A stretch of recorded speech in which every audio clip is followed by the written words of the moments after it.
Another topic. Question: is Ron Paul poised to make a big power play in the Hawkeye state? And can he overcome the newsletter flap to win the caucuses? Joining us now, we welcome a senior advisor to the Ron Paul campaign, Doug Wead. Doug, thank you for coming on. Before we begin, I just want to get your reaction to something Newt Gingrich said today during an interview earlier. Please take a listen. I think Ron Paul's views are totally outside the mainstream of virtually every decent American. I think the choice of Ron Paul or Barack Obama would be a very bad choice for America. He's not going to get the nomination. It won't happen. All right, Doug Wead, you heard him. I want to give you a chance to respond to what Newt's saying to diss your man, Ron Paul. What's your reaction, Doug? Well, I like Newt Gingrich. I like his wife, Calista, but I have to say the last Washington Post poll showed Ron Paul doing better in the general election against Barack Obama than Newt Gingrich. And not getting on your own home state. I mean, Ron Paul was able to easily qualify on the Virginia state. So we're pleased with Ron Paul. He's incorruptible. He's peaking at the right time, and he's going to be a real player for this nomination. As someone who's interviewed Congressman Paul many times, and by the way, it's no secret, I am highly sympathetic with his free market economic views and his Federal Reserve views. But, Doug, I want to get your take. This is tough stuff. I am not at all happy with these reports about the newsletters. Quote, it is logical to be afraid of black men. Quote, the L.A. riots about Rodney King ended only because welfare checks arrived in the mail. And more generally, anti-Semitism charges, white supremacy charges, neo-Nazi charges. This stuff is crazy, Doug. It's not self-respecting. It's unbecoming for Mr. Paul. What are you all going to do about it?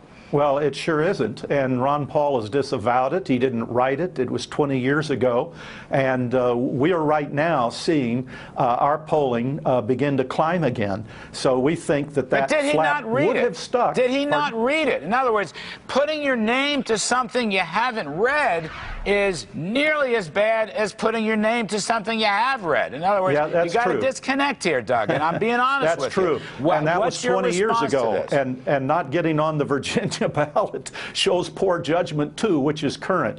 But all I can say is if those views were his and they reflected his real feeling, they would stick, but they don't. And I think that's why it's had such a short shelf life. But do you think if he's criticized and attacked for it this week, the remaining 7 days of the Iowa caucuses, where the polling data suggests things are still in a great state of flux, and Ron Paul is running neck and neck for the lead, will he opine on this? Will he say these were mistakes? Will he disavow the people that wrote this trash?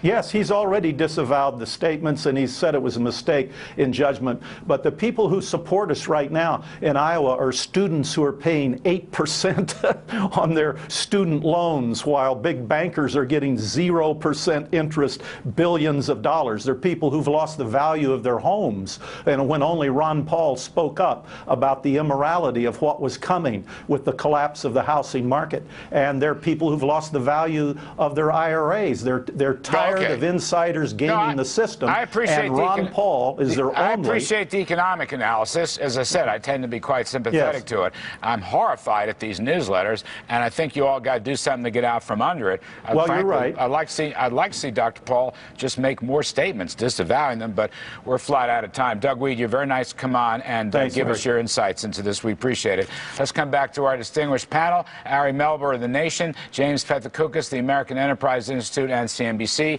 David Fredosa, the Washington Examiner. Dave, go to you first. Straight political question. Can Paul get out from under this?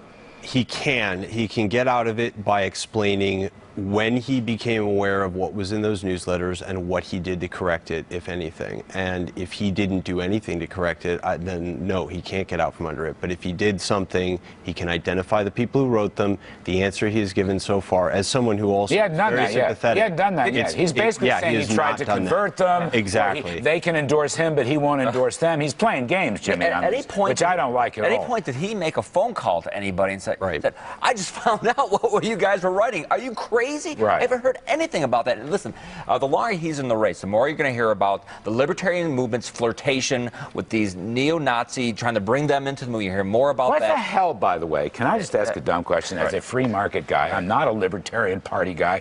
What does this stuff, this crazy neo-Nazi stuff, for example, or this racist stuff, have to do with free market economics of the Austrian school, which I do admire? What does that have to do with it? Well, the libertarian movement was not expanding its numbers, and they ran presidential candidates like Ron Paul, who only got 0.5% of the vote, and they felt they could make common cause with these far, right, far off the map extremists because they were also anti-government, anti-Fed. Of course, they were anti-Fed because they thought it was all run by the Jews, but they were anti-Fed. So trying to bring and enlarge the movement. It was, I think, I get this on the radio show. I get this from callers, and I just slam them down. Aaron Melbert, let me go to you.